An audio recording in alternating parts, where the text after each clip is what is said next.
Welcome to the culture here on the Black Star Network. I'm your host, Faraji Muhammad. Thank you so much for tuning in and being a part of the conversation. This afternoon, folks, we got word earlier this morning that civil rights icon and entertainment legend, Mr. Harry Belafonte, has passed away at the age of 96. Today, we're going to get some thoughts and have a conversation about the life and legacy of this great man. Also, can we talk about President Biden has officially announced his re-election campaign for the 2024 presidential election? What does that mean? What are the implications? And we'll have the discussion around that.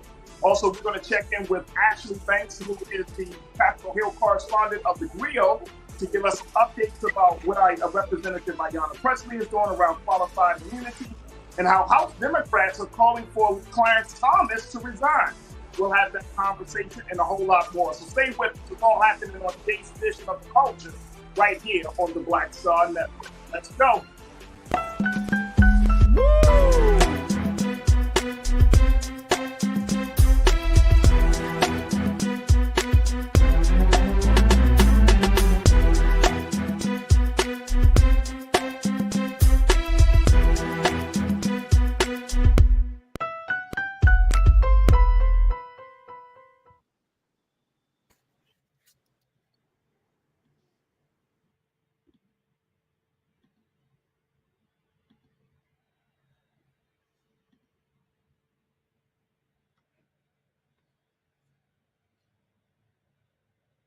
All right, folks, let's jump right into the conversation. Thank you so much for tuning in to the culture here on the Black Star Network.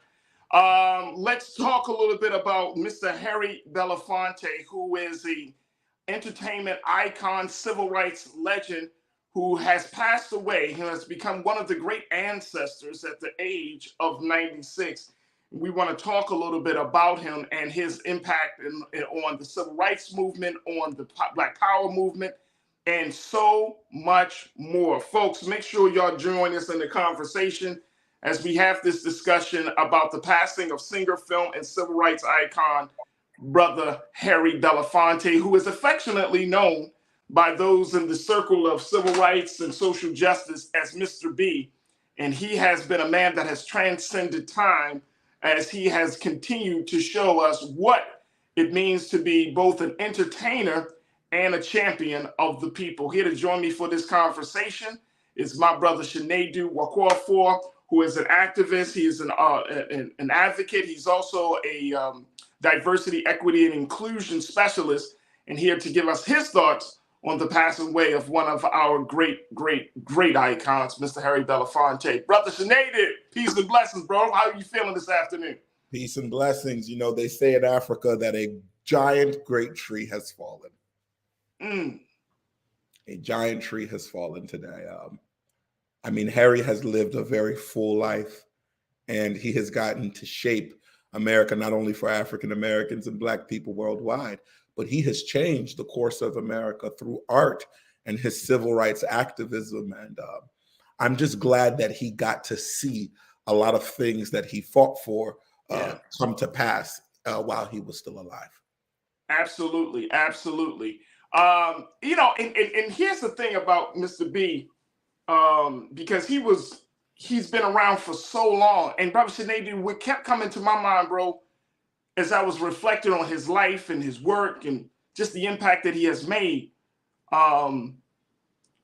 there was a certain level of consistency that was present. You know what I'm saying? Like all the way up to his final days, he's always showed that he would show up, be there on the front lines, be there for the movement. He really took that mantra of elders for guidance, young people for war. He really took that to heart because that's what he did. He got it. Like, I know so many people, and I'm sure you've come across folks in spaces as well, but I've known so many activists and advocates who have had an opportunity to meet with Mr. B, who had an opportunity to consult with him, to get advice from him.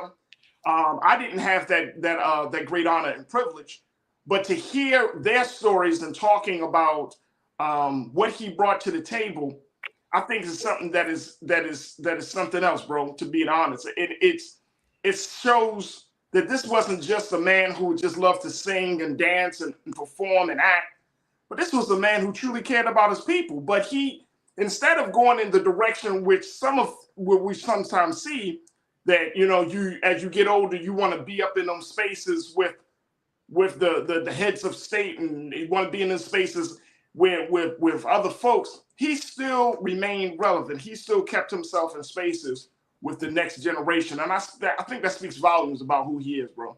Absolutely. And if you, for all of our Black brothers and sisters, Harry Belafonte is yet another example that there are many roads that you can take towards activism. He was into the arts, and he let the arts be the catalyst for his activism change and his activism charge.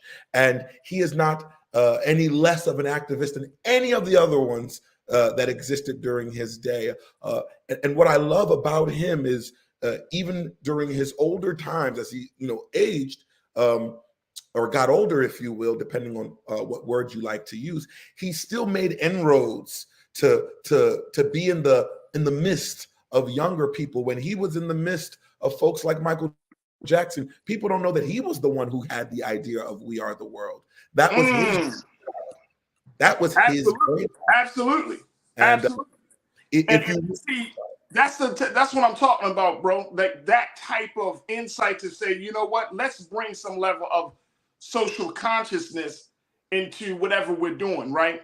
And when I was reading up on him, it's funny because there are a number of men and women, but I particularly like Black entertainers who really like lived in the same space, where like they were all considered to be contemporaries. Like when you look at Mr. B, when you look at Sidney Poitier, I remember hearing Minister Farrakhan saying, the Honorable Minister Louis Farrakhan saying in his early days that people likened him to Mr. B at that time because he was a calypso singer as well as he was a performer as well. You know what I'm saying? And when you start to look at what was going on at that time, when you see these men today, how we reflect on them, talking about their work, their passion, their love for our people, it's like there was something there. You know what I'm saying? Mr. B died at the age of 96. And it's like during that time period, you see all this stuff happening, but you still was able to stay rooted. And I think one of the big things that we can kind of glean from his life and his legacy is how to stay rooted regardless to whom or to what, right? And I know that's a place that I'm always kind of testing and striving and asking myself as I'm just a baby in this movement and as just a baby in this work, is how do I stay rooted? How do I stay consistent? How do I still show love in a time where there's so much hate? Well, how can I still be a light in a moment of great darkness? And there's something that we should, when we think about him, and like I said, those contemporaries of his, and even those who were younger, just a couple of years younger, we really got to look at that, because this was a high quality man. Yes. You know what I'm saying? Yes.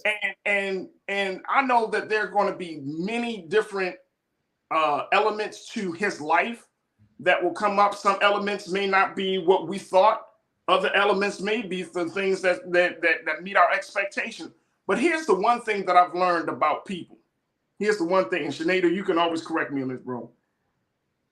Just because you had shortcomings doesn't mean that you weren't divine. I'm going to say that again. Because I always say to friends and family, I say, nobody goes through this life clean, man. We're not perfect. Marriages may fall apart. Children may not like us. You know what I'm saying? You might have financial issues. You might have health problems. But does that take away from the divinity? Does that take away from the value? Does that take away from the work and the worth of that person? And I think that for us as Black folks, as us being the culture that we are, I think we should keep that in mind, that when we have great ones that have transitioned to become the ancestors, we got to keep that in mind. Like, yes, you're going to see different parts of their life. They were still human, but there was a sense of divinity that needs to be honored within them, because not because of their humanness, but because of their heart, their spirit. They were willing to sacrifice it all for the sake of a people, for the sake of a larger cause that was bigger than them. So, I mean, those are the things that I keep in my mind, bro. I know we're going to have to take a quick pause. Let's take a quick break. And Sinead, I'd love to get your take on that.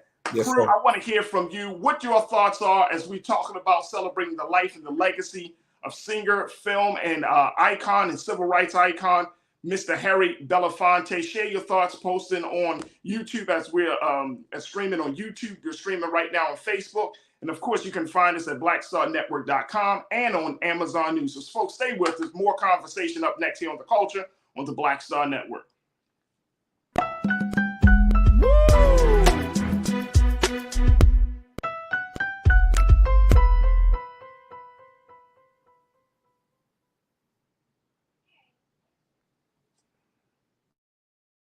Black Star Network is here.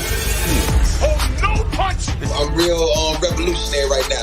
Thank you for being the voice of Black America. All momentum we have now, we have to keep this going. The video looks phenomenal. See, there's a difference between Black Star Network and black-owned media and something like CNN. You can't be black-owned media and be scared. It's time to be smart. Bring your eyeballs home. You dig?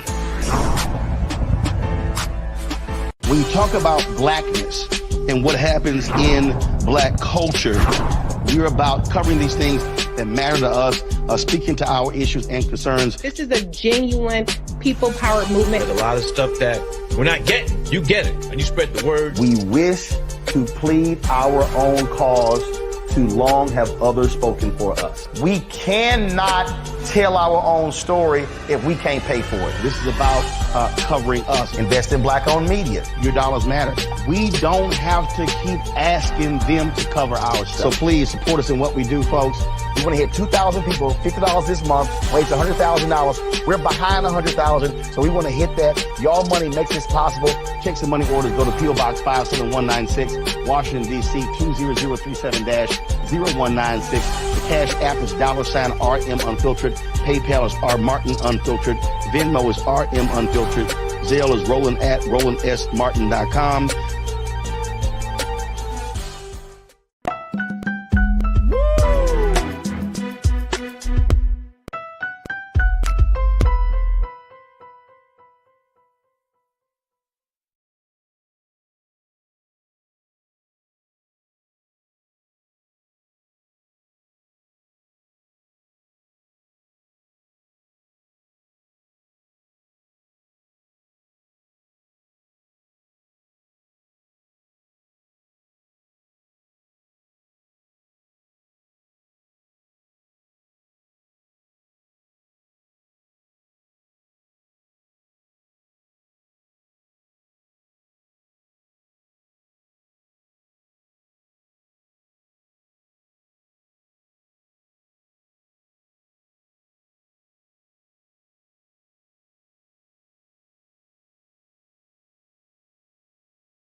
That is absolute facts, bro.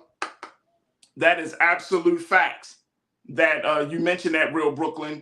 That people. I mean, his life was full. By the age of 96, he accomplished more in his life than I think 2 or 3 people may have accomplished in their whole lifetime. Should they do? You know what I'm saying? Like he lived his life, and he lived his life well.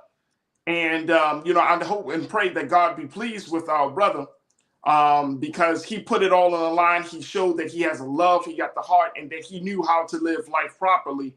And so I agree with that on that, Real Brooklyn. But, Sinead, I want to get your take on the piece around, how we should look at a man's life like this, a man who has lived, so many different lives, from being a film star, a music star, to a civil rights icon, and then all of that that's happening in between. What would be the best way that you can think of that we can kind of take a look at that and make sure that we have a proper reverence for a brother like Mr. Harry Belafonte?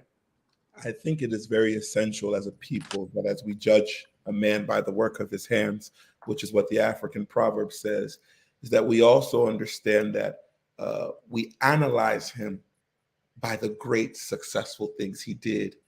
And we learn, because there will always be something that comes up that may be unfavorable. We learn from that to make better for the future that we want for ourselves. I mean, the man achieved a ton of things that folks couldn't achieve in a couple of lifetimes. And I think we don't want those great achievements to go unmentioned. And I believe, when you ask yourself, how do we live up to that great name? Many men like him are great seeds of a great future. And those seeds have grown those roots. We are the roots of those seeds. And it is up to us to make sure that those roots are very well firmly planted with all of the work that they started, because it's a continuation.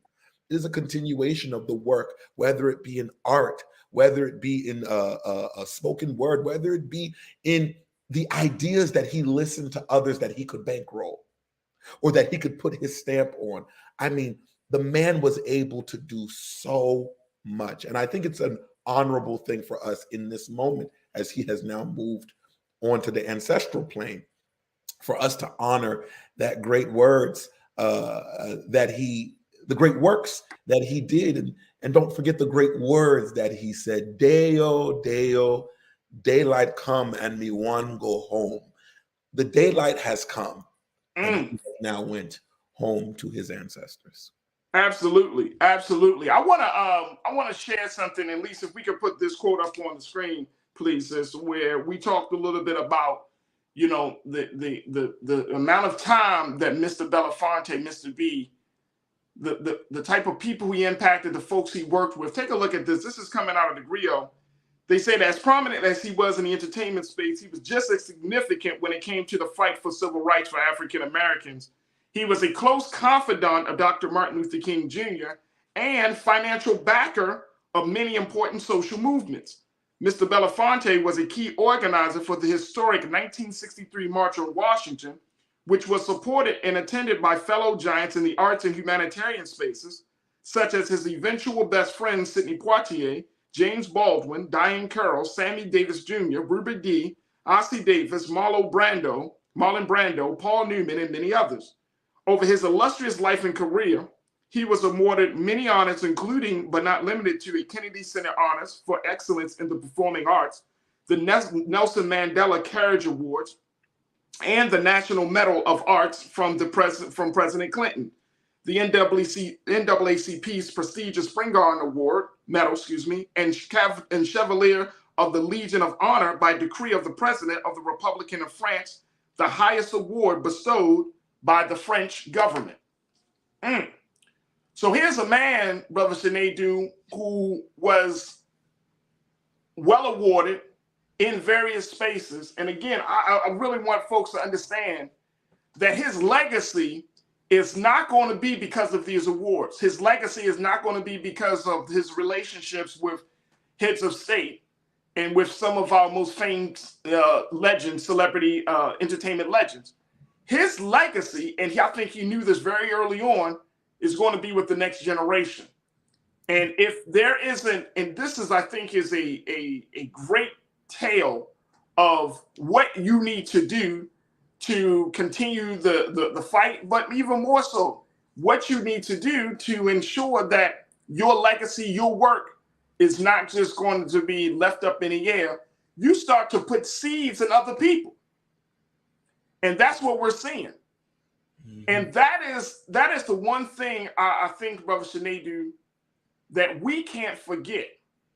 And that one thing, remember I mentioned in the first part of the discussion, I was saying that there was something different about those group of men and women who came um, 80 and 90 years ago. Yes. Yes. And the big difference that I see now is that they understood the great rites of passage. They understood the Sankofa model. That's what I'm going to call it. Yeah. Where they reached back and they started to invest in the next generation, putting seeds of guidance and wisdom into the next generation.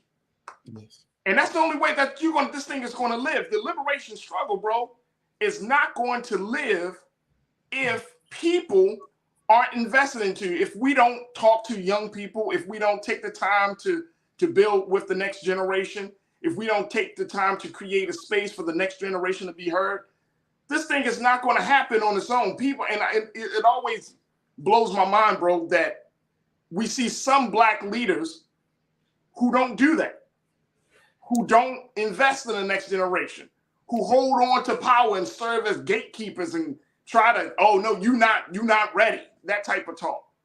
It blows my mind. Yeah, it's mind blowing, and I think a lot of it is personal self-ego and aggrandizement. You said that 80, 90 years ago, something about these men, something about these women that were just different. And my belief, and I've always had this belief, is that everybody is still trying to plant seeds today. The seeds has been planted. What our job to do is find more efficient ways to till the ground of which the seeds have been planted. But folks want to replant their own seeds when it's our jobs to continue and push the messages started from those before us. It's a continuation, not a starting. It already started before we got here. And I think it's important for our leadership of all kinds to study folks like Harry Belafonte, study folks like Sidney Poitier, and see what they did to see how we can continue so we can properly stand on the shoulders of our ancestors. Yeah, bro. Yeah. Because you know what? I remember, and Sinead, do you remember when we were organizing for the great Justice or Else movement in Baltimore? This was back in 2015. Yes. 20 years after the great celebration, the great stand of the great and historic Million Man March. 20 years later, folks, yes. I had the opportunity to serve as the co-chair of the local organizing committee in Baltimore. There were two co-chairs, myself and my brother, Mark Montgomery, Reverend Mark Montgomery. Mm-hmm. And we co-chaired the whole strategy for Baltimore to get to DC back in 2015 for the great Justice or Else movement that was called by the Honorable Minister Louis Farrakhan and many other organizations back in 2015. And it was a 20-year celebration of the Million Man March, but it was also an opportunity for us to say, and y'all remember in 2015, police killings were all over the place. Yes. And so it was during that time, I remember, bro, that, you know, you and I, we would go to these meetings, we would take our delegation. We had a strong delegation of young leaders from Baltimore traveling back and forth to DC during the course of that year in preparation for October 2015. And I remember like listening, we went to the meeting, Minister Farrakhan was there, Dick Gregory was there. Yes. All of the great legends, and both from the faith institutions, Dr.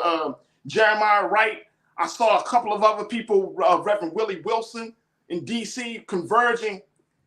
And I remember just sitting there thinking like, man, this is what it's all about, Sinead.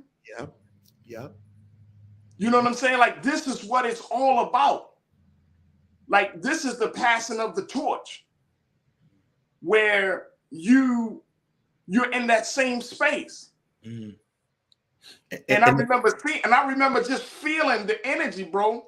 Yes. Just feeling that energy of love. We were at Reverend Willie Wilson's church, feeling that energy of love, man. I mean, yes. I have never experienced anything like that, man. That level of connecting to the older, to the elders with the new. Yes. Yes. And if I may, as we honor our ancestor now, Harry Belafonte, it's also about passing that light while your flame is lit. That is what I appreciate about Harry Belafonte. To work with Michael Jackson in the 80s during the AIDS crisis with the We Are the World, you were his elder then, but you saw that Michael Jackson, was the now as it pertains to the 80s. And you said, let me impart love onto you. Let me pass my flame while it's hot, while I am able. And I think that is the important thing that we as Black folk should emulate from somebody as great as Ancestor Belafonte, is that we are passing flames, and we need to pass flames while the torch is fully lit and while that wick is full. Right. And I think that's the point. That's the part about this whole process. And I love that you made that point, that if we don't pass the torch while the flame is still lit, and I think that speaks volumes, Sinedu, because sometimes people tend to think like, I'll do all of that stuff in the years, you know, when I get to it later on down the road. But we all know that in this day and time, your life ain't promised. My life ain't promised. So you might as well do the work during the day while you can. You know what I'm saying? Like, we might as well start having those conversations and start that process while we can. Because if you're thinking, well, you know, I got time, let me build my thing up first. Your thing ain't going to be built if you ain't got there's no investment in the cultivation of the next generation. How are you going to sustain your thing? Absolutely. And I think that's the part about it. And I'm so happy that you said that. I'm so glad that Mr. B wasn't the type of man to say, all right, I'm going to start, you know, we wait until he gets to 89, 90 years old. And he starts, all right, let me talk to the young leaders. Like, that's crazy. That's crazy. And that's the lesson. That's another great lesson, bro, that as we have this conversation, that I hope that those of us, the crew and everybody that's watching today, that you see that there is a place for you, but more importantly, we got so much ground to cover. People, and it always amazes me, bro, Sinedu, that people act as if we already don't have a lot of work to do. They ask the question like, well, what can I do? Well, what do you want to do, bro? What can you do? So much. Let's start there. What do you want to do, and what can you do? And then go ahead and do it. Because trust and believe, there ain't enough people doing what you can do and what you want to do. If you have the skill, I learned this very early on, folks. If you have the desire and the skill and the ability to do something, most likely that what you're doing that's your purpose. I'm going to say that again. If you have the desire and you are blessed to have the skill and the ability to do something, most likely that thing falls in line with your purpose. You ain't got to search for it. You ain't got to go to no tarot card reader. It's right in you. It's inside. Mm-hmm. And that's the thing that Mr. B have always kind of cultivated in this generation of young leaders. Just go ahead and do what you do. Mm-hmm. And I will say this to my young leaders and to the younger generation, folks who might be my age, a little bit younger or just slightly older. It is important, I think, as our elders continue to become older and older, it is important that we diagram how the Martin Luther Kings, the Marcus Garveys, the Medgar Evers, the Harry Belafontes, the diagram how all of that led to you, how there's a connection, and that who you are continues the story on what they do. So there's not a disconnect. All of these people came as drivers to you and to I. There it is. So that we continue in our, because we have to remember to hold that responsibility. No one is telling you to be like them. No, continue on the road in which they paved, so that you now pave for the generation to come. Absolutely. All right, folks, we got to take a quick pause. When we come forward, Let's switch gears and let's talk about President Biden's election announcement, as he has announced that he does plan to run for president again in 2024. What are the implications and what are your thoughts around that big conversation? Stay with us. That discussion is up next here on The Culture on the Black Star Network.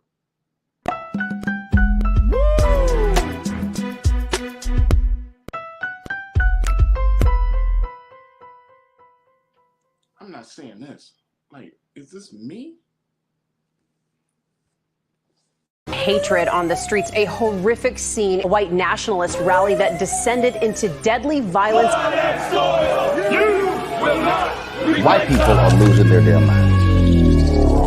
As an angry pro-Trump mob storms the U.S. Capitol, we've seen shots. We're about to see the rise of what I call white minority resistance. We have seen white folks in this country who simply cannot tolerate black folks voting. I think what we're seeing is the inevitable result of violent denial. This is part of American history. Every time that people of color have made progress, whether real or symbolic, there has been what Carol Anderson at Emory University calls white rage as a backlash. This is the rise of the Proud Boys and the Boogaloo Boys. America, there's going to be more of this. Here's all the Proud Boys, guys. This country is getting increasingly racist in its behaviors and its attitudes because of the fear of white people. The fear that they're taking our jobs, they're taking our resources, they're taking our women. This is white fear.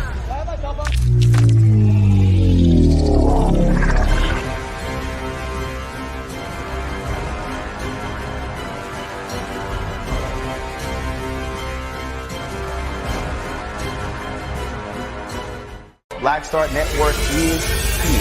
Oh, no punch! I'm real revolutionary right now. Thank you for being the voice of Black America. All momentum we have now, we have to keep this going. The video looks phenomenal. See, this difference between Black Star Network and black-owned media and something like CNN. You can't be black-owned media and be scared. It's time to be smart. Bring your eyeballs home. You dig?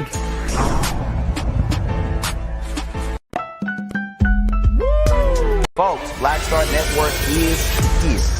Oh, no punches! I'm real revolutionary right now. Support this man, Black Media. He makes sure that our stories are told. Thank you for being the voice of Black America, Roland. Hey, Black, I love y'all. All momentum we have now, we have to keep this going. The video looks phenomenal. See, this difference between Black Star Network and black-owned media and something like CNN. You can't be black-owned media and be scared. It's time to be smart. Bring your eyeballs home. You dig? Pull up a chair. Take your seat. The Black Tape with me, Dr. Greg Carr, here on the Black Star Network. Every week, we'll take a deeper dive into the world we're living in. Join the conversation only on the Black Star Network. Hi, I'm Dr. Jackie Hood Martin, and I have a question for you. Ever feel as if your life is teetering and the weight and pressure of the world is consistently on your shoulders? Well, let me tell you, living a balanced life isn't easy. Join me each Tuesday on Black Star Network for A Balanced Life with Dr. Jackie.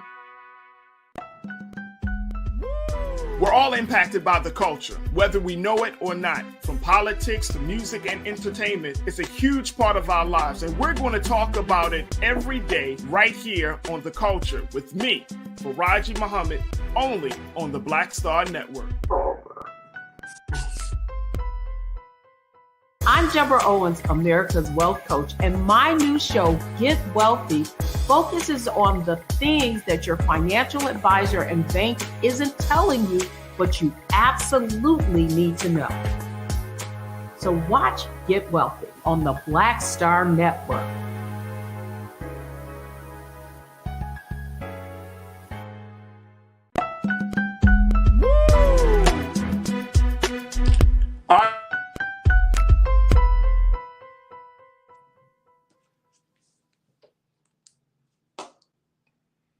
All right, folks, welcome back to The Culture here on the Black Star Network. Thank you so much for tuning in, checking in with my culture crew member, Brother Sinedu Wakofor, as we talk about the next big conversation, which is President Biden has officially announced his re-election bid for the 2024 presidential election, Brother Sinedu. and he has created this video. At least let me know when you got the video. But they created this video saying that he wants to complete the work. He wants to finish doing the job that he was called to do. And let me show you what the president said in his re-election video. Take a look.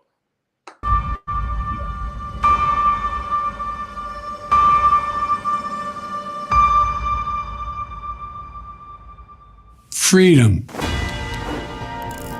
personal freedom, is fundamental to who we are as Americans. There's nothing more important, nothing more sacred. That's been the work of my first term, to fight for our democracy. This shouldn't be a red or blue issue. To protect our rights, to make sure that everyone in this country is treated equally and that everyone is given a fair shot at making it. But you know, around the country, MAGA extremists are lining up to take on those bedrock freedoms, cutting Social Security that you paid for your entire life while cutting taxes for the very wealthy, dictating what healthcare decisions women can make, banning books, and telling people who they can love, all while making it more difficult for you to be able to vote.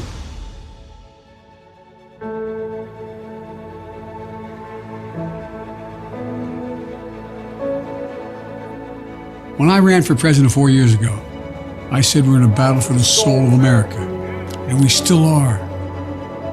The question we're facing is whether in the years ahead we have more freedom or less freedom, more rights or fewer. I know what I want the answer to be, and I think you do too. This is not a time to be complacent. That's why I'm running for re-election, because I know America. I know we're good and decent people. I know we're still a country that believes in honesty and respect and treating each other with dignity. That we're a nation where we give hate no safe harbor. We believe that everyone is equal, that everyone should be given a fair shot to succeed in this country. Thank you for choosing us. Every generation of Americans has faced a moment when they have to defend democracy. Stand up for our personal freedom. Stand up for the right to vote and our civil rights.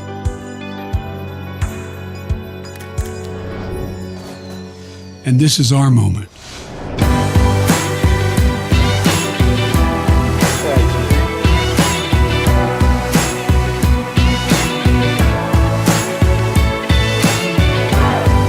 We, the people, will not decide. God love you.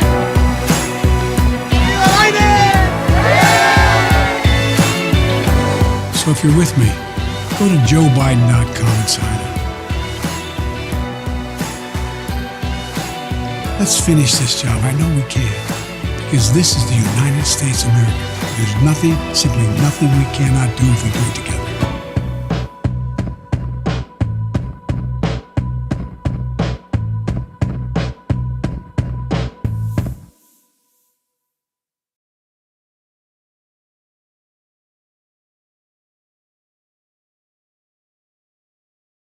Folks, Black Star Network is here. Hold no punches. I'm real revolutionary right now. Support this man, Black Media. He makes sure that our stories are told. Thank you for being the voice of Black America, Roland. Stay black. I love y'all. All momentum we have now, we have to keep this going. The video looks phenomenal. See, this difference between Black Star Network and Black-owned media and something like CNN. You can't be Black-owned media and be scared. It's time to be smart. Bring your eyeballs home. You dig?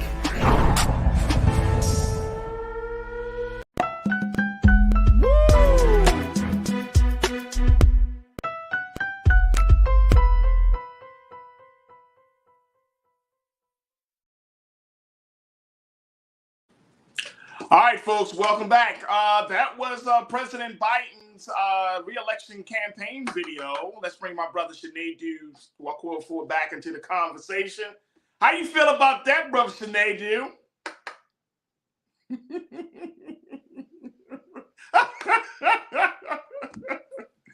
Talk to me, bro. How you feel about it? I kind of work for the Fed, so I ain't gonna say too much. Here's my thing. This is lesson 2 or part 2 of the conversation, but let's go back to part 1. All right. It's important that our elders are passing the flame while it's lit. I appreciate everything that Joseph R. Biden said, President Joseph R. Biden said. My only issue is, somebody had said this, I forget who it was, I think it was a young lady. She said, I'm just tired of seeing old white men as president. Other than Barack Obama, it's been old white men. For almost anybody who's living, that's all they've seen, all old white men and one black man. And for me, do I think he's fit to do the job? Sure he is. But how can I believe I'm the future if I don't see all of those amazing, prominent, young, active folk that we're not supporting? That is my only issue here. Do I think he's strong enough to take on Trump or DeSantis? I don't know. Did he, that, as you can see, this ad is he launched it on the anniversary of the ad that he had 4 years ago. And if you analyze it, he kind of flipped out some of the imagery, some of that imagery he had of January 6th, 4 years ago. What he used was imagery from Charlottesville. And I just think the message is, it's tale as old as time. We need new soldiers fighting old battles. That's my opinion. New soldiers fighting old battles. And I feel like this puts us in a very unique space, because I would agree, but we're looking at the state of this country. I'm not sure who can step into these shoes and hit the ground running day one. My concern is, like a lot of folks, is President Biden not necessarily just competent, but does he have that energy, the spirit to do this job for another 4 years? That's a very real concern, right? He'll be 86 years old. Some of our culture crew members are saying, and I'm going to go back to Real Brooklyn. You said this dude was an adult during the Taft era. He is as old as the Constitution. Is pretty dangerous to the White House celebrating his birthday. Too many candles they would have to light. Now, I know you're saying that in jest, but the fact is,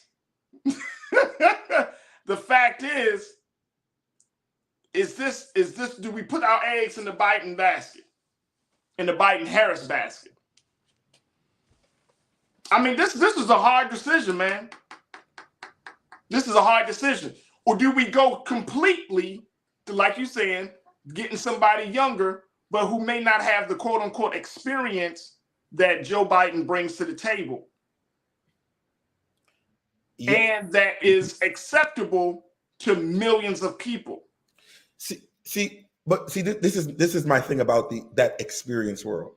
Yeah. Okay. And I always use this example. It's about getting rid of the bottlenecks. I appreciate those who have experience. Biden has been there for years. But I use this example all the time. There is an organization funded by our government, NASA. They spent billions of dollars and had all of the history information, name it, from the early 60s up until present day today. They have all the skin in the game, right? Right. But here comes big-eyed, bug-eyed, young-eyed Elon Musk, who now the exact same government that created NASA. They use spend a big amount of their money to get on his rocket, to send their satellites, and so on and so forth. It's not always about what you know. Sometimes it's about agility. It's agility. I mean, while NASA is trying to get their rocket off, this man is reusing boosters. NASA cannot do that and has never done that. So if you use that example to the point I'm making here, I'm aware that he has all of the knowledge and he's, been in office forever in one way or another. But it's time we get some new skin in the game, because the truth of the matter is, America has to now be a young person's game. This is not about being ageist, but this is about the vast majority of the Gen Z and millennials who are making up the biggest voting bloc. The next election, they are going to be, for the first time in history, the biggest voting bloc, and they don't see somebody that looks like them, that can relate to them, that are the age of their parents, if not grandparents, if not great-grandparents. Something has to change. Because I'll tell you this, if the Republicans are able to get somebody who is young and relatable, you will see a lot of Democrats jump ship. All right, so here's the thing. How about this? And then, folks, I want to get a couple of comments from our crew. Even if Joe Biden is the guy for the Democratic Party, then maybe the way to balance things out, as you're speaking of, Brother Sinedu, is putting more young people in state leadership.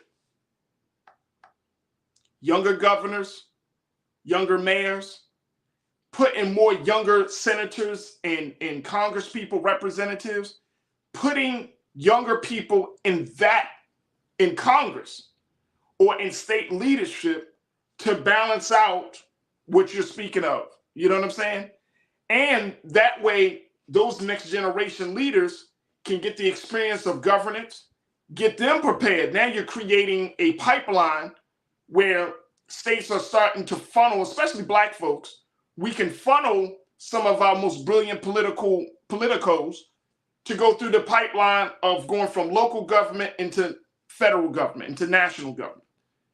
But they have to, and then that would help to buttress what you're speaking of, which is we may not need a younger leader at the top. If you still got a whole bunch of old ideas and old ideologies at the bottom, it's still going to fall. Mm-hmm. So we might have to build it from the bottom up instead of from the top down. Absolutely. You get younger people into the bottom of these, into state positions, right? Mm-hmm. And this has to be a plan. There has to be like a 10-year, 12-year plan, whatever the case may be. But this has to be a plan where you get these state young people into these state leadership positions. Because a lot of young people, they want to jump from, you know, oh, I think some things need to change, or I want to be mayor. That's not the process. You're not going to get elected that way. You got to get elected by going through the ranks somewhat. Not always works that way, but somewhat. Getting your feet wet in your state politics and then understanding the relationship very quickly. Corinna, thank you so much for checking in. My sister, you said, I'm tired of hearing about Biden's age, which in turn is a huge distraction. Though I will say the media talks about Trump like he's 25 and his old age never seems to come up like ever. Facts. I agree. Mm-hmm. He's in his 70s. He got a whole list of problems. Helena, Corinna, thank you so much. Helena Jones, you checked in and said Biden's age and Kamala's negative profile are going to get us a second Trump presidency. She needs to up her profile. That's if Trump can get through all these litigations. Chris Begg, you checked in and said experience is overrated. Experienced politicians only bring old ideas. I hear you. And Pretty Brown Mimi 726, you said, I'd rather have Biden over Trump or Biden. I'm from Florida. DeSantis is no joke. He's Trump 2.0. Look, we're going to take a quick pause. When we come forward, we're going to continue to have the conversation with Brother Sinedu and you. Folks, I just want to get your thoughts as President Biden has announced that he will be running for the 2024 presidential election. What's your take? Stay with us. It's The Culture here on the Black Star Network.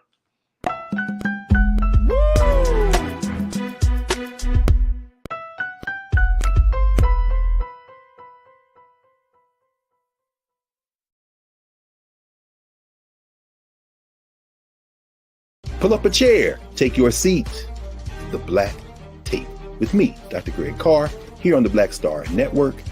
Every week, we'll take a deeper dive into the world we're living in. Join the conversation only on the Black Star Network. Black Star Network is here. Oh, no punch! I'm real revolutionary right now. Thank you for being the voice of Black America. All momentum we have now, we have to keep this going. The video looks phenomenal. See, there's a difference between Black Star Network and Black-owned media and something like CNN. You can't be Black-owned media and be scared. It's time to be smart. Bring your eyeballs home. You dig?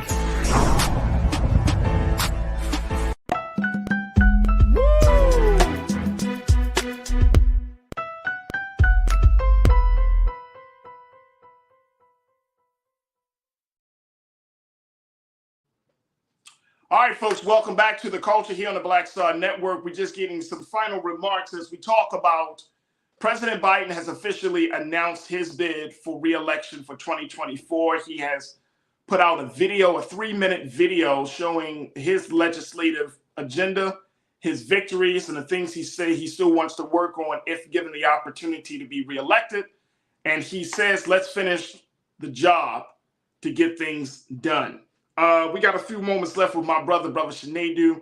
Brother Shanadu, very quickly, you know, people are, and you bring up an excellent point, the age situation, but I'm thinking that we need to maybe start looking at state leadership for young people if Biden is going to be the guy for the Democrats, right? We may have to hit it from that angle versus expecting to get a younger president. I just don't see a deep bench, as they use the analogy in sports, bro. I don't see a deep bench for the Democrats right now for a candidate that has the appeal and all of the kind of checks off all of the other boxes that Biden checks off. And people are willing to still feel like, all right, the Democratic Party is going into a different direction. If you can't put a person in the position, maybe you can put people around the person in the position that will influence his thought. One thing I'm seeing from President Biden is that I think he's becoming more and more aware, and this might just be because of his age, he's becoming more and more aware of public pressure, right? He's becoming more acutely aware to that. So why not put people around him who can put that level of accountability and pressure on him where he can get certain things done? And he becomes like the Trojan horse, for lack of a better word. He comes in, but then behind him are those real soldiers. Is that an option? You think that would work? It could, but I'm telling you, I'm gonna tell you about my generation. Again, y'all need to listen. The highest voting block is us. You need to listen. When we were kids, you all sung. I think that could work, but I'm gonna tell you why we're gonna have an issue with it. When I was younger, you all sung the first words of this Whitney Houston song, I believe the children are our future. The future is here now. We're no longer children. The reason why I speak on age is not to disrespect or discredit, is that we, you know, what did my guy Andre 3 Stack say that one time? The South got something to say, like the youth got something to say because we're not youth anymore. When you look at great business leaders, when you look at the startup industry in our nation, do the average age of these people who are doing the startups. They're in their 20s and 30s. Y'all have no issue saying that they're too young to be leveraging businesses that cost billions and billions of dollars, getting billions of dollars in loans. Y'all have no issue saying that, okay? How old was Steve Jobs? How old was Sergey and the other gentleman from Google? How old were they when they got started? They were in their 20s, 30s, 40s. The point I'm making is this. We have to allow our youth to be able to take up all space, not just state legislative positions or state senatorial positions. If the access says you need to be 30-something years old, then let it start at that age if it's possible. What you suggested, Faraji, originally about starting them in the state and then bringing them on, that is a great idea. And if you need a great example, Barack Obama. That's what I was thinking about. From 97 to 2003 and in 2005 until 2008, barely 10 years. And look at the life-changing legislation that he brought in with his mission. We need to replicate that at the least. But I'm saying this not just for 2024, but 2028 and 2032. Y'all better start giving this new generation, because they don't operate in the way that other folks operate. And with generations dying off and getting older, we have to start putting respect on their name while the older generation is still alive to give advice. That's what I wanted to. Hey, bro, I am with you. I am with you. My sister Karen Connor. Karen, you said, I am not thrilled with Biden, but I am horrified about Trump. Biden will try to help the causes important to the Black community where Republicans will not. Some support is better than no support. I hear you on that. I'm with Karen on that one. There's no doubt in my mind. Some support is better than no support. But this country is in dire straits right now, Sinead. You and I both know this, and the crew, y'all know this. The country is in dire straits right now. Y'all know that is much bigger. Like, we can talk about the politics of it, but the real issues and challenges facing America is much bigger than just government. There is a real dysfunctional situation that's happening right now among Black people, among white people, every human being in this country. So, you know, I want us to keep that in mind as well as we're having this discussion. But Karen, you're absolutely right on that. I agree with you. Janelle, you said there are going to be more distractions in this battle than just Biden and Trump. So we need to sharpen our list of demands to determine who will best fill it up and down the ballot. Right. That's how the game goes, Sinead. It's up and down the ballot, right? So yeah, president is one thing. And folks, y'all, we already know, if you know a little bit about how politics work, presidents, they have power over national affairs, right? Over certain things. But it comes down to the states. If I haven't learned more about the importance and the value and the power of the states, it is not. Over these past 2 to 3 years, folks, I think we should all know the states run the United States of America. If the states ain't with it, guess what's not going to happen?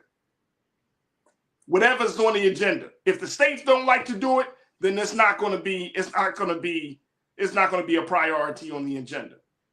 So that's why I'm suggesting that we get some Black folks, some young folks into state leadership, because these states are just out of control. A lot of these states are just going off. They're not even thinking about the president. They don't even care about the president because of the way our government system is set up. The states have more power than the national government in some cases and in major decisions. Whether we're talking about abortions, whether we're talking about voting rights, whether we're talking about policing, that can all change. And of course, there can be executive orders issued. But if the states are not with these issues that are important to Black people in this country, then I'm sorry, folks, we may not see any real progress, no real gain on any of these issues that are greatest important to us. Sinead, I thank you, bro. I appreciate you, man. And, you know, it's always good to hear your take on this. This is going to be an interesting time for this country, bro, as we move forward. Now President Biden has set the gauntlet down. I'm just waiting to see how the Republicans are going to respond. I know Trump has already put out a statement saying that he has one of the most failed presidencies in U.S. history. I don't know how that happened I don't know how he could say that. But I don't even think Trump is going to be able to last to the election. And if the GOP puts him up as their nominee, folks, that speaks volumes. That speaks volumes. My man, Sinead, thank you so much, brother, for being so good for the culture and coming and joining us for the conversation today. Thank you for having me. Absolutely. All right, folks, we got to take a quick pause. When we come forward,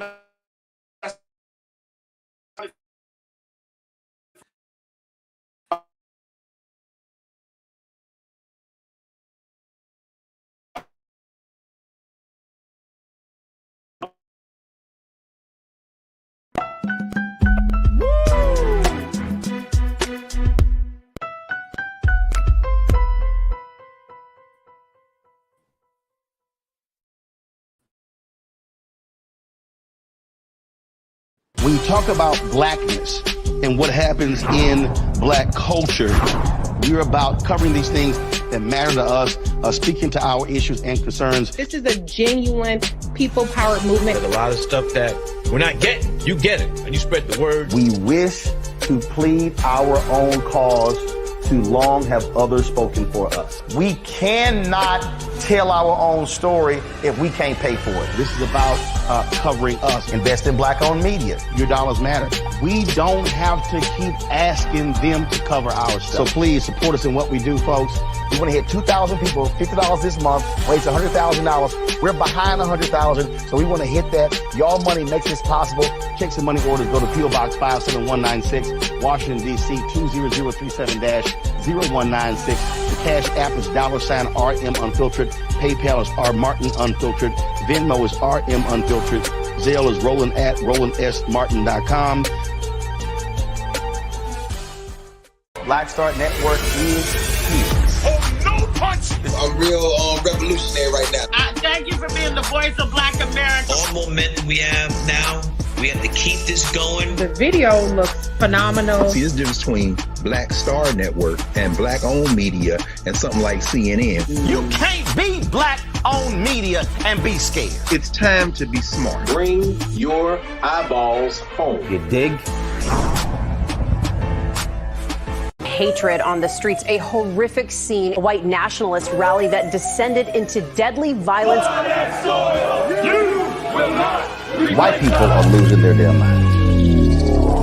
As an angry pro-Trump mob storms the U.S. Capitol, which is We're about to see the rise of what I call white minority resistance. We have seen white folks in this country who simply cannot tolerate black folks voting. I think what we're seeing is the inevitable result of violent denial. This is part of American history. Every time that people of color have made progress, whether real or symbolic, there has been what Carol Anderson at Emory University calls white rage as a backlash. This is the rise of the Proud Boys and the Boogaloo Boys. America, there's going to be more of this. Here's all the Proud Boys, guys. This country is getting increasingly racist in its behaviors and its attitudes because of the fear of white people. The fear that they're taking our jobs, they're taking our resources, they're taking our women. This is white fear.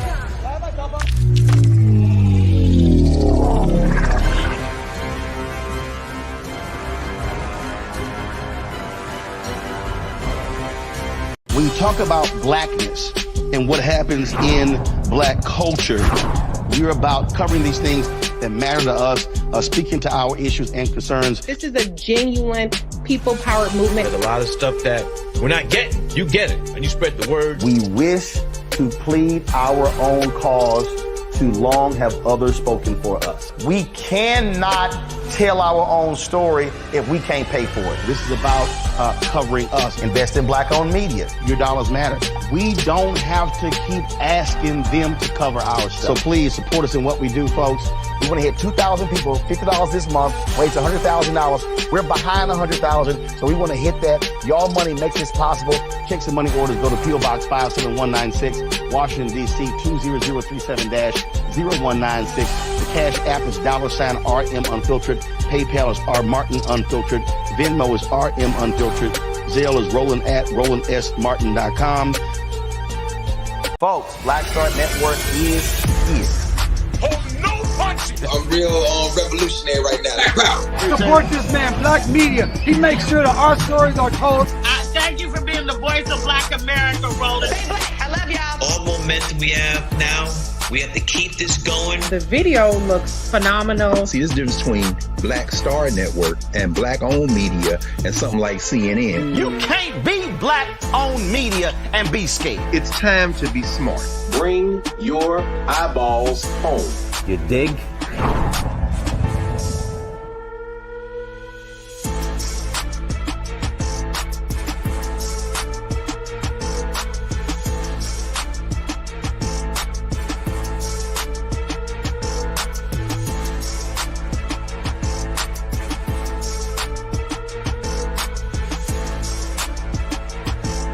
We feel the hidden impacts of climate change that land harder in Black, brown, and Native communities. Not many people talk about it because they clearly don't know our lives. But with President Biden's landmark infrastructure and climate plans, our issues are finally seen. Removing lead pipes means we know our water is safe. Cutting carbon pollution helps our kids breathe easier. 1.5 million new jobs means stable work in communities. The impact we need. Right now. Folks, Black Star Network is here. I'm real revolutionary right now. Support this man, Black Media. He makes sure that our stories are told. Thank you for being the voice of Black America, Roland. I love y'all. All momentum we have now, we have to keep this going. The video looks phenomenal. See, there's a difference between Black Star Network and black-owned media and something like CNN. You can't be black-owned media and be scared. It's time to be smart. Bring your eyeballs home. You dig? Pull up a chair. Take your seat. The Black Tape with me, Dr. Greg Carr, here on the Black Star Network. Every week, we'll take a deeper dive into the world we're living in. Join the conversation only on the Black Star Network. Hi, I'm Dr. Jackie Hood Martin, and I have a question for you. Ever feel as if your life is teetering and the weight and pressure of the world is consistently on your shoulders? Well, let me tell you, living a balanced life isn't easy. Join me each Tuesday on Black Star Network for A Balanced Life with Dr. Jackie. We're all impacted by the culture, whether we know it or not. From politics to music and entertainment, it's a huge part of our lives, and we're going to talk about it every day right here on The Culture with me, Faraji Muhammad, only on the Black Star Network. I'm Jumper.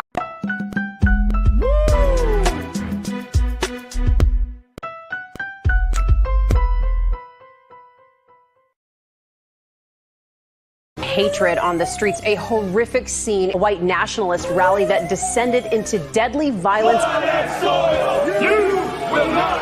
White people are losing their damn minds.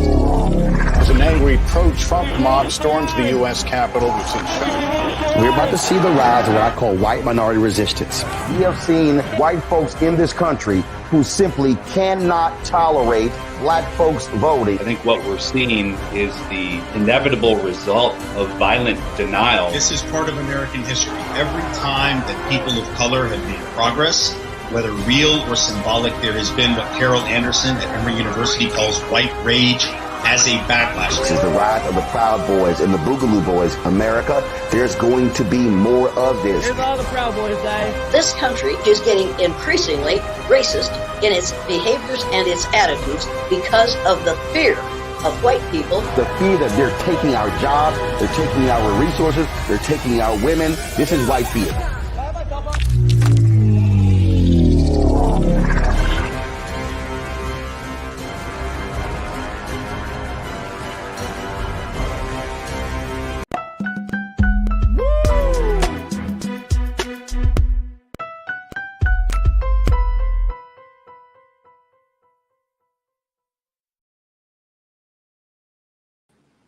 All right, folks, welcome back to The Culture here on the Black Star Network. I'm your host, Faraji Muhammad. Okay, now let's switch gears to get some updates about some big stories that you may have heard about but don't know the latest developments of. And these are the stories that are going to be given by the Capitol Hill correspondent for the Griot, Miss Ashley Banks, here to share with us some of the big things that we need to know about. Ashley, good to see you. How are you this afternoon?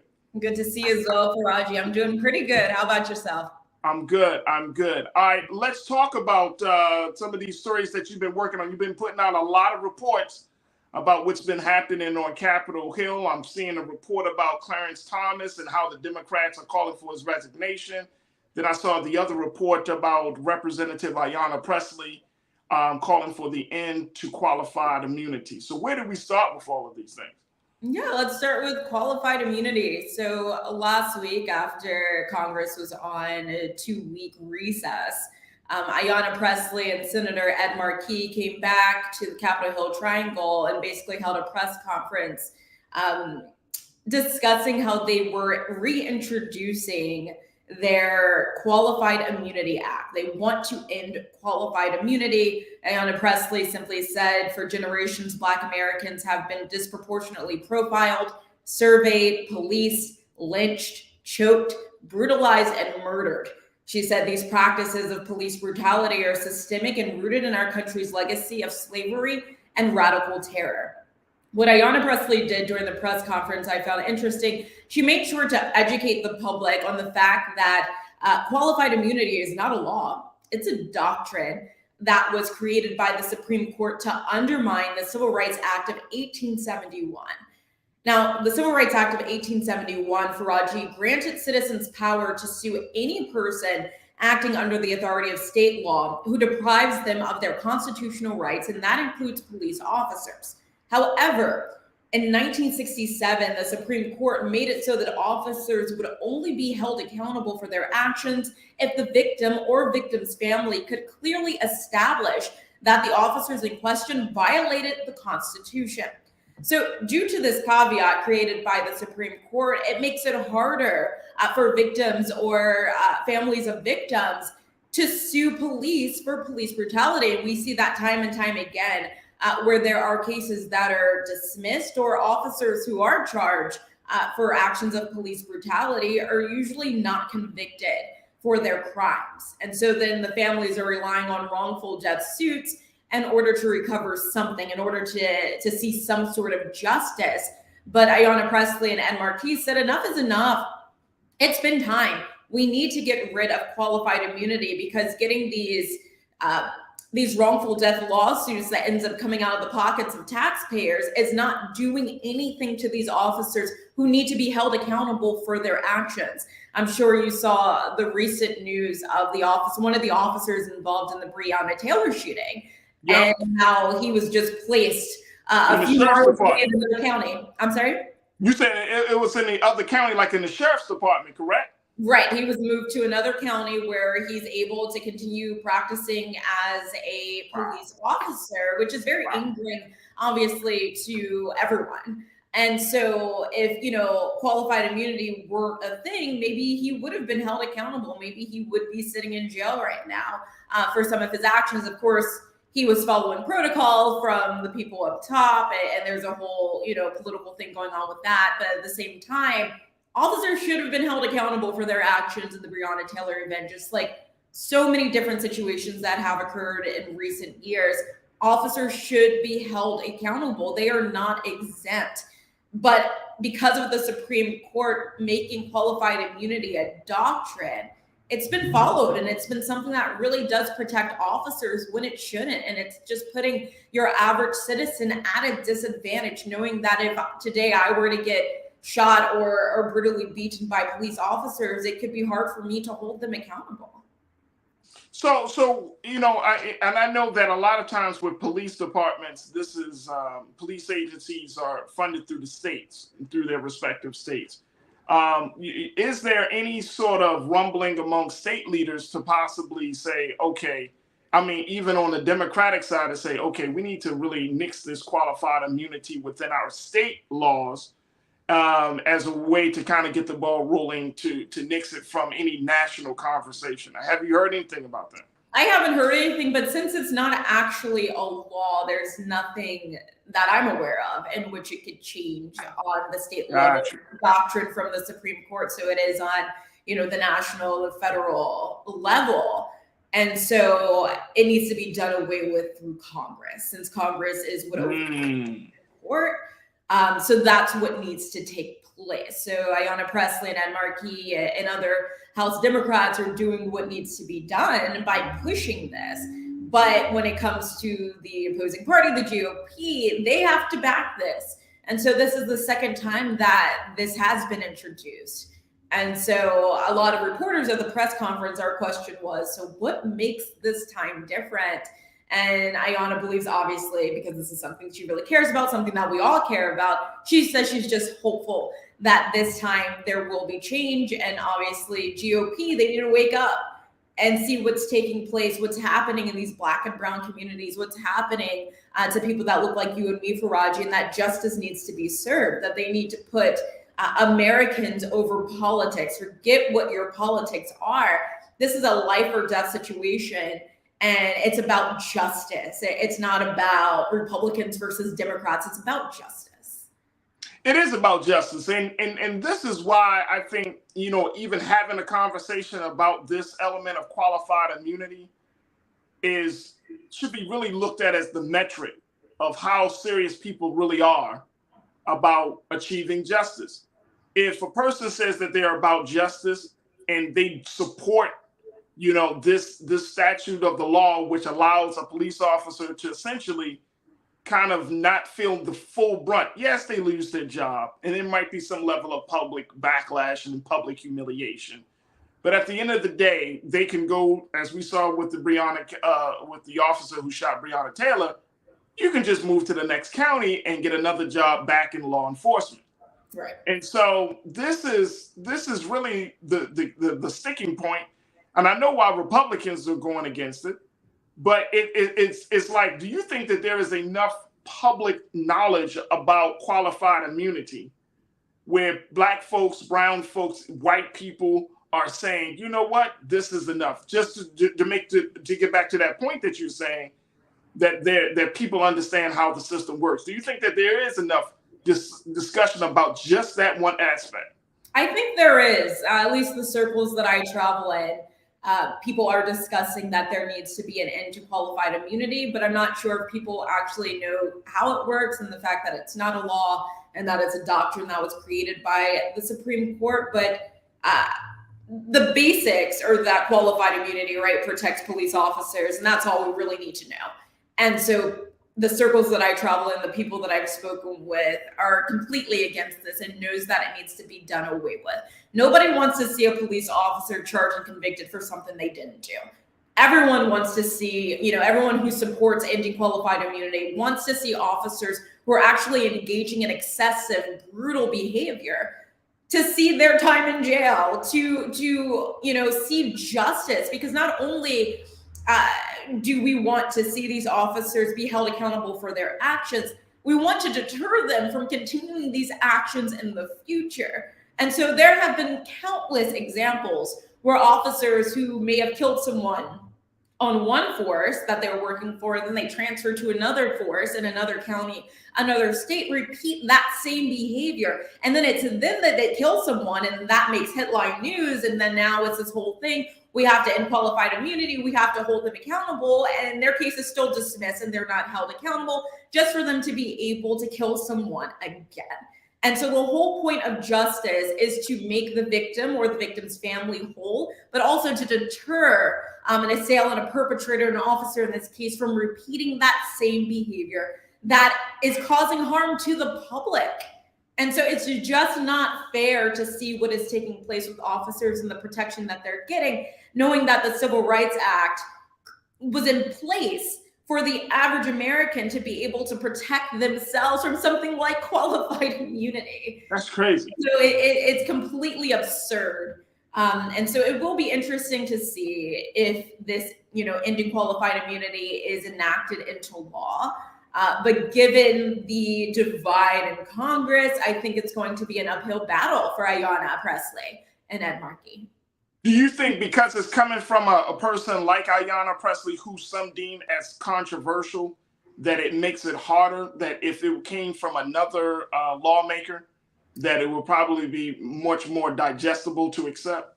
I don't think so, because this is apparently a sensitive topic for conservatives.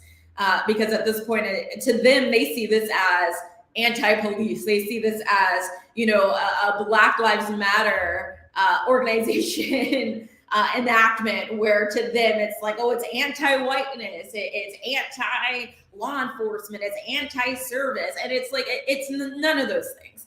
It literally is to protect not just Black and brown Americans, but white Americans, Asian Americans, you name it, everyone living in this country, to protect them from injustice, so that, if a police officer were to brutalize them or were to kill them, the victim of the victim's family can get justice and stop this officer from doing the same thing to another person. But for some reason, some conservatives, not all, see this as a terrible thing and an attack against law enforcement. And it's just like, come on, let's be real. There are lives in danger here. There are people that are fighting for their lives. There are people who really want to be protected by the officers that claim that they swore to protect and serve them, and they're not doing that. Absolutely. Folks, we got to take a quick pause. When we come forward, more conversation with Capitol Hill correspondent from the Griot, Miss Ashley Banks, as we're getting updates from her about a couple of big conversations that you may not have heard about. Folks, stay with us. We got a lot to cover here on The Culture, right here on the Black Star Network.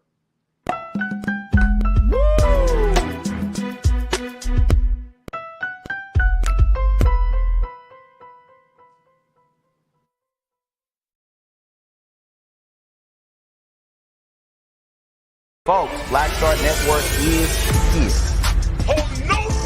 I'm real revolutionary right now. Support this man, Black Media. He makes sure that our stories are told. Thank you for being the voice of Black America, Roland. I love y'all. All momentum we have now We have to keep this going. The video looks phenomenal. See, this difference between Black Star Network and Black-owned media and something like CNN. You can't be Black-owned media and be scared. It's time to be smart. Bring your eyeballs home. You dig? Pull up a chair. Take your seat. The Black Tape with me, Dr. Greg Carr, here on the Black Star Network. Every week, we'll take a deeper dive into the world we're living in. Join the conversation only on the Black Star Network.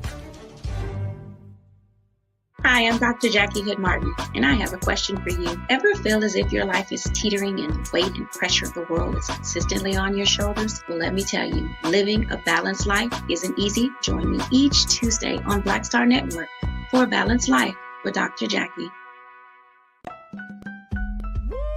We're all impacted by the culture, whether we know it or not. From politics to music and entertainment, it's a huge part of our lives, and we're going to talk about it every day right here on The Culture with me, Faraji Muhammad, only on the Black Star Network. I'm Deborah Owens, America's Wealth Coach, and my new show, Get Wealthy, focuses on the things that your financial advisor and bank isn't telling you, but you absolutely need to know. So watch Get Wealthy on the Black Star Network.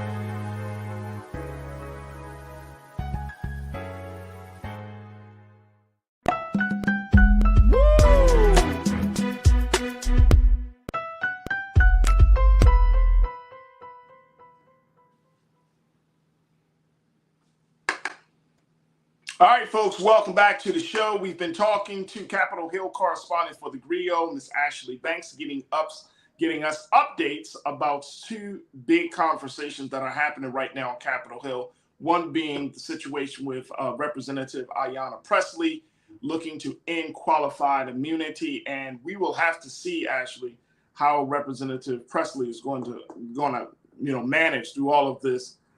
Because that is the huge sticking point for the GOP, especially in the George Floyd Policing and Justice for Policing Act.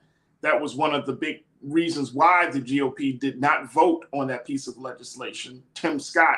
Senator Tim Scott out of South Carolina talked about that.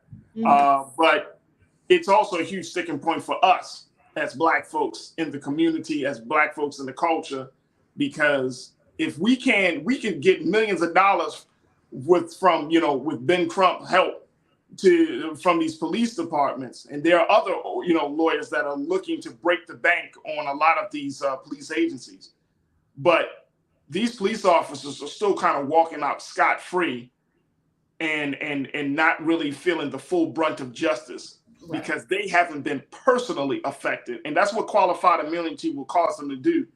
It will personally affect the officers to the point where there's some accountability financially, there's some accountability professionally, along with that public backlash and public humiliation. I really hope that Representative Pressley can get it done.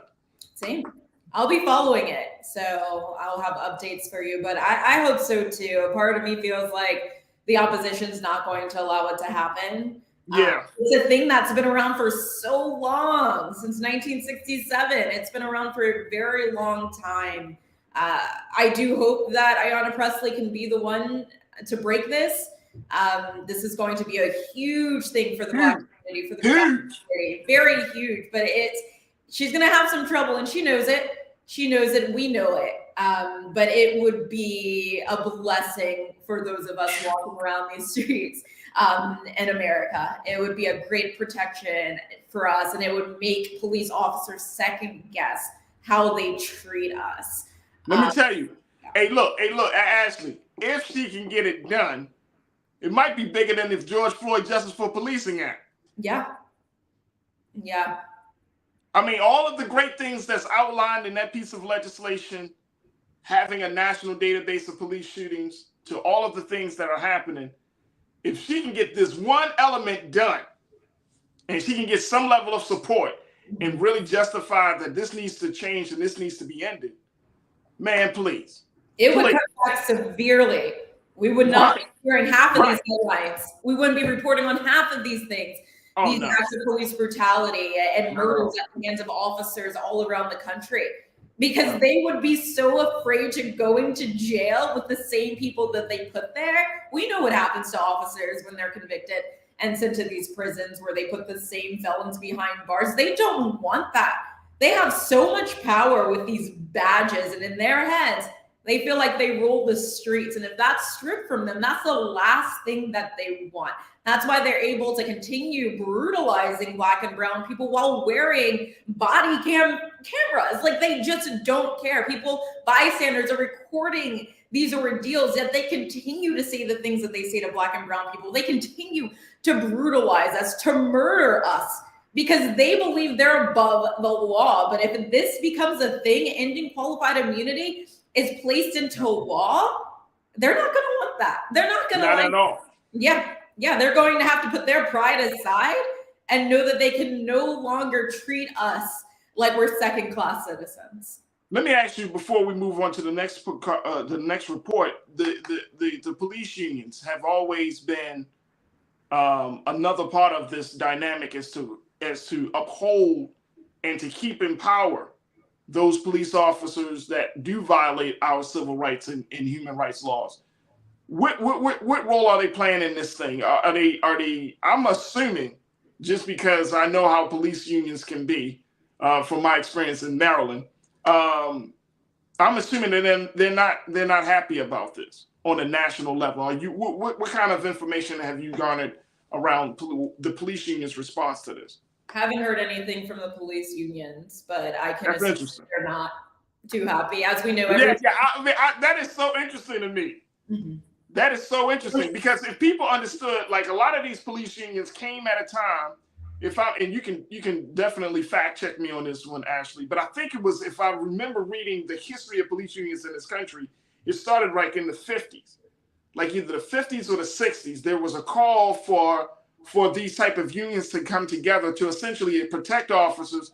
And I think it came around the same time that you saw a lot of civil unrest among Black folks because of the civil rights movements and the calls for police officers to be held accountable. So police unions kind of was created to protect officers, essentially, to make sure that they have the proper legal protection, and they have this brotherhood that would always look out for their best interests. And so I do think it's interesting that they're quiet right now, because they're always vocal, talking about what the officer needs, what the officer deserves, and all of that BS, especially when these officers bust us in the head or shoot us down in the streets like we're dogs. It's like the police union comes to their rescue and just like, oh, well, what about the officers and their families? And it's like, what about the victims and their families? Right. Did that not matter to you? Like, what? We didn't sign up to get beat. You guys signed up to protect us, not to beat us. Right. Exactly. I was reading something recently because of the Kim Potter situation. This is the former officer who was just released from prison. And I think the Griot did a story on it. Just released from prison. She was the one responsible for shooting and killing Daunte Wright. And she only did a few months. Yeah. For murder. Yeah. And I don't know whether she plans to get back into law enforcement, but I think the conversation is going to be, time has been served. She has paid her debt to society. Therefore, let her live her life.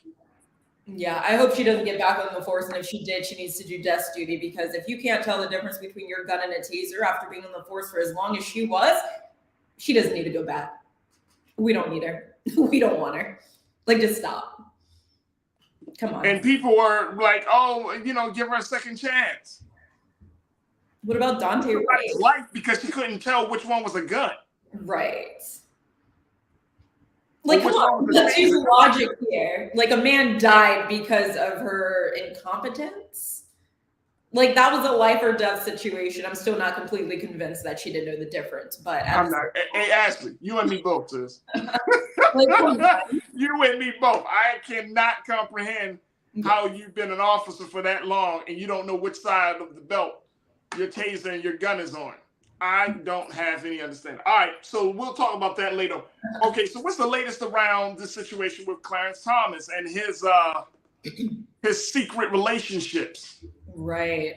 So last week, House Democrats, Hank Johnson, he demanded that Supreme Court Justice Clarence Thomas step down amid the ProPublica report, which showed, like you were saying, that Thomas had been accepting lavish gifts from Harlan Crow, the GOP donor / billionaire, for nearly 3 decades. Shortly after he took the bench in the 90s, that's when he and Harlan Crow developed a friendship.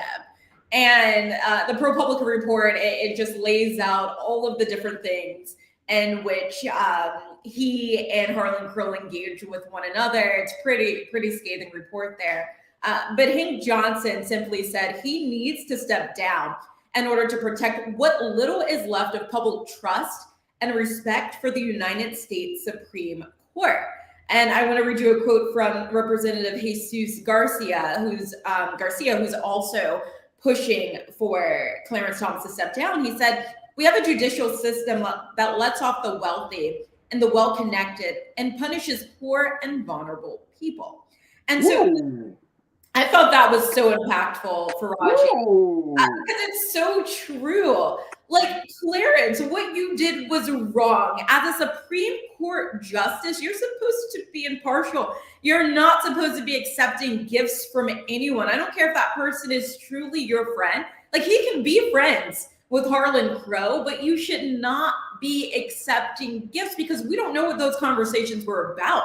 We don't know what kind of influence Harlan Crow had on Clarence Thomas's decisions during some of these Supreme Court rulings. And although Harlan Crow released this letter saying that he didn't influence Clarence Thomas, he may not have outwardly influenced him, but who knows? These gifts were lavish. Like, Harlan Crow was probably showing Clarence Thomas a life he had probably never seen. This man is a billionaire.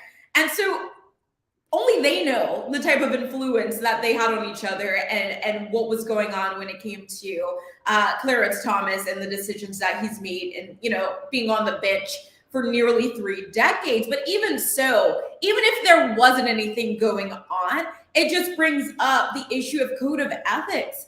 The Supreme Court is the only court that isn't abiding by a code of ethics. Courts all over the country have to abide by a code of ethics. But for some reason, the Supreme Court has neglected to do just that. If there was a code of ethics in place, then whatever, you know, Clarence Thomas had been doing, that man would have been impeached. But there isn't a code of ethics. But there is a law that was put in place after Watergate that said officials like Supreme Court justices have to reveal their financial disclosures, including receiving lavish gifts. Clarence Thomas claims that people told him that he didn't have to do that. And so this week he decided he was going to amend some financial disclosures. But at the same time, if there were a code of ethics, he would have been held accountable. Even Chief Roberts would have been holding him accountable, saying, hey, buddy, you got to disclose this information. If you don't, we have to give you the boot, because what you're doing, you're making the Supreme Court look bad. Because now it has the public wondering who else is receiving lavish gifts, who else from the outside has an influence over these decisions that we're seeing being made, who had an influence over Roe versus Wade, like being overturned, like what is actually going on here in the Supreme Court. And so congressional members have asked Chief Roberts to come and testify so that they can all come to an agreement of how this ethical situation needs to be dealt with in other ethical situations moving forward. Right now, this is an embarrassment to the Supreme Court. The Supreme Court should not be impartial to anyone. They should not be siding with, Republicans. They shouldn't be siding with Democrats. We shouldn't know what they're thinking. Like, what's happening here is not okay. And it's basically putting the lives of every American in jeopardy, knowing that there isn't a code of ethics and that the Supreme Court justices are ruling in the way in which they feel like aligns with their beliefs and not necessarily with the law. And so there are a lot of organizations that are pressing up against the Supreme Court and saying, you need to do something. You need to establish a code of ethics because the public is losing its trust in you. And although the public is losing its trust in the Supreme Court, that still isn't going to make a difference because the justices are still making these decisions. We have 3 important decisions coming up for Raji before we take a recess, right? We have the affirmative action case that can change so much for Black Americans. We have the voting rights case, same thing. And then we have the student loans, Biden's student debt relief plan, student debt relief plan. And so right now it's kind of just like, so how is this going to go? Did Harlan Crow have an influence on Justice Clarence Thomas when it comes to affirmative action? When it comes to voting rights, we already know that Clarence Thomas is a conservative and he doesn't care about affirmative action, right? He doesn't care about, these voting rights acts. And so it's kind of scary just to think about what's happening behind the scenes. And that's why we have congressional members, activists, different organizations saying we need to put an end to Clarence Thomas's reign on the Supreme Court. Let me tell you, we got to take a quick pause, but this is why you're the future lawyer.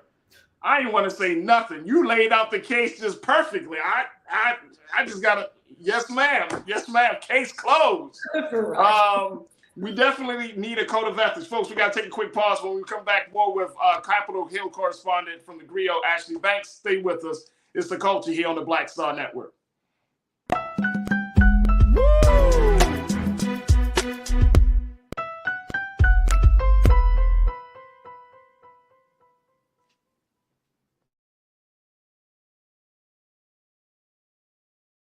Hi, I'm Dr. Jackie Hood Martin, and I have a question for you. Ever feel as if your life is teetering and the weight and pressure of the world is consistently on your shoulders? Well, let me tell you, living a balanced life isn't easy. Join me each Tuesday on Black Star Network for A Balanced Life with Dr. Jackie. We'll laugh together, cry together, pull ourselves together, and cheer each other on. So join me for new shows each Tuesday on Black Star Network, A Balanced Life with Dr. Jackie.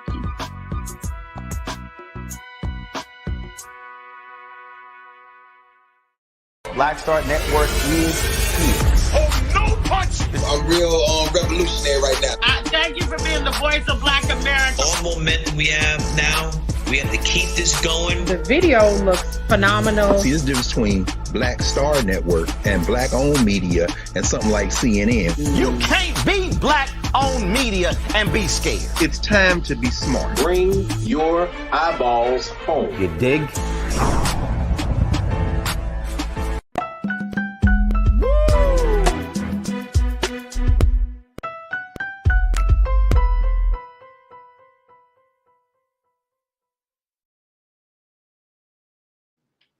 All right, folks, welcome back to the show. We've been checking in with Capitol Hill correspondent Ashley Banks from the Griot. She's been giving us the Griot updates with Ashley Banks and talking about what the House Democrats are planning to do as they're trying to do something with Supreme Court Justice Clarence Thomas, who has once again shown that he is not the right guy to be sitting on the highest court in the land, from everything because of his relationship with his wife, Jeannie Thomas, who has been involved intimately with the January 6th situation, to now Supreme Court Justice Thomas being looked at in a very, very side eye because of his relationship with billionaire and GOP investor Harlan Crow, and accepting money or accepting trips and all types of gifts and not disclosing any of those gifts in a public fashion.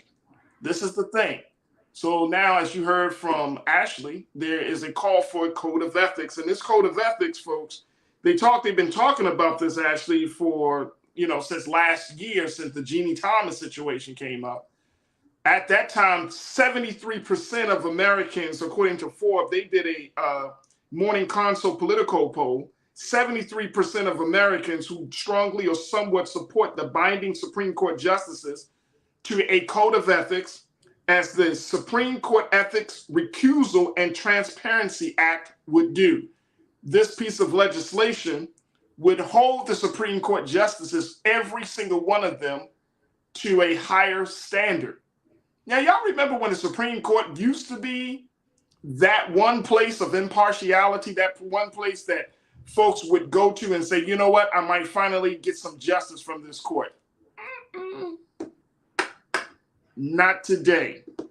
More and more Americans and adult Americans have lost faith in the Supreme Court justice, and only about a little bit less than 30%, folks, according to a Pew Research poll, about 28% to 30% of Americans still hold the belief that they can trust the Supreme Court. Damn. Yeah. Damn. That means 70% of folks, Ashley, say, I don't trust them. And they're not wrong to feel that way. They're absolutely not. Wow. That is incredible. So as one who is getting into the law field, folks, and Ashley is, as you can hear, she is a future lawyer in the making. How does this weigh on you that you're getting into a profession where people may not even respect the highest legal institution in the land? Yeah. It's a bit disturbing because it takes a lot to become a lawyer. It takes even more to become a Supreme Court justice, as we even saw with Ketanji Brown Jackson. The stuff she had to go through. This woman had top credentials to get to where she is, and she was still facing criticism from the opposing party, from conservatives saying, what did her LSAT score look like? Who is this woman? It's like she's Harvard grad. And she literally had been a practicing lawyer for a very long time and had the credentials to fill the position as a Supreme Court justice. And it's just like, back off. She did her time, right? She has the credentials. And so I'm about to finish my second year in law school. It takes a lot of work, and you have to really be passionate about what you're doing to even get through it. So many people drop out of law school within like the first semester because they realize it's so much work, and they're just like, this is not what I want for my life.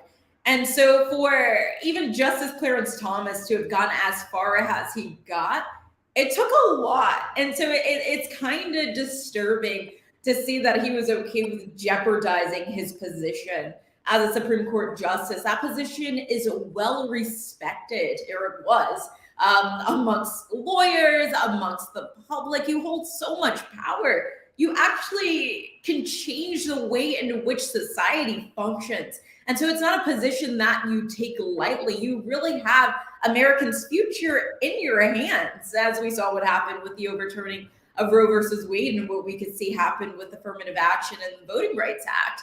And so I still respect the positions of the Supreme Court justices because I'm seeing Clarence Thomas as a bad apple, not just as a bad apple when it comes to receiving these lavish gifts, but some of the things that he said in the past. He's someone who I believe should have been removed a long time ago, but those are my thoughts when it comes to that. But I haven't completely lost respect for the Supreme Court. Just like any establishment in this country, I believe there is corruption. But I do believe that there are some people on the Supreme Court who really want to do right by the American people. And as a lawyer, I do respect them, whether they're conservatives or Democrats, whoever they are, whatever their political affiliations are. I do respect them as lawyers and as people that are on the bench. But I totally get why the public has lost trust, and they have every right to feel that way, seeing what's taking place and the fact there isn't a code of ethics. I do dislike the fact that it seems like the Supreme Court is assuming this position of feeling like they're above the law and feeling like they don't have to abide by the same rules of the courts around the country. I don't think that that's fair. I don't think that's a great perspective that they should be taking on. And so I would like to see the Supreme Court take on a code of ethics, especially following this, and so that they can save whatever little integrity that they have.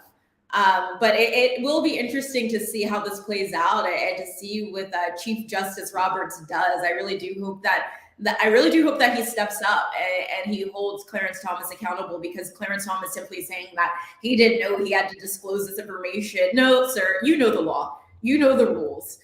you know what's going on here. You just didn't want to disclose this information, and you need to be accountable. It's as simple as that.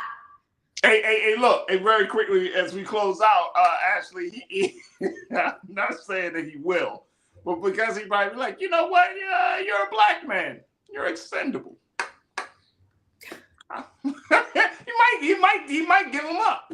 He might give him up. We don't know. We don't know if Justice John Roberts, his allegiance to the GOP, his allegiance to the party, is going to rank his allegiance to the highest court in the land. We don't know. But if Clarence Thomas continues to be, whether it's his wife or whether it's his own actions, continues to be a stain on the court, he might put himself in a position where he might be the first Supreme Court justice to be removed from the court, or to have to resign from the court instead of retiring from the court. And hey, no crocodile tears on this side. That's all I'm gonna say. Oh, he would actually, just clarify though, he would be the second Supreme Court justice to sit down there. Something like 1969, Abe Fortes, he stepped down. Similar situation. Was receiving financial gifts in exchange for like legal advice, and he felt the pressure, and so he stepped down. And so Clarence Thomas would be the second, and I hope he does. I would love to. I hope he does too.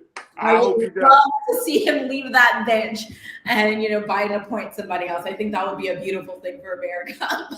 Absolutely. I don't think he will. So.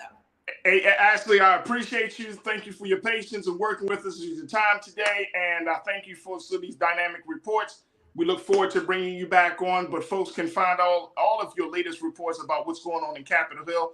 They can find you on thegrio.com and follow you on all social media platforms, correct? That's correct. And Ashley M. Banks. It's the same on Instagram and Twitter. So There it is. Ashley M. Banks, future lawyer, Capitol Hill correspondent for The Griot. Thank you so much for today's updates. Thank you so much, Faraji. Talk to you soon. Yep, absolutely. All right, folks, that's going to do it for us. I thank each and every one of you for being a part of the conversation. Thank my brother Sinead Duwakofor for joining us. Big shout out to my team, my production team, for making today's show happen. And of course, my online culture crew. Make sure you do your due diligence and support us here at Black Star Network. We're doing big things. Make sure you go to our website at blackstarnetwork.com, blackstarnetwork.com.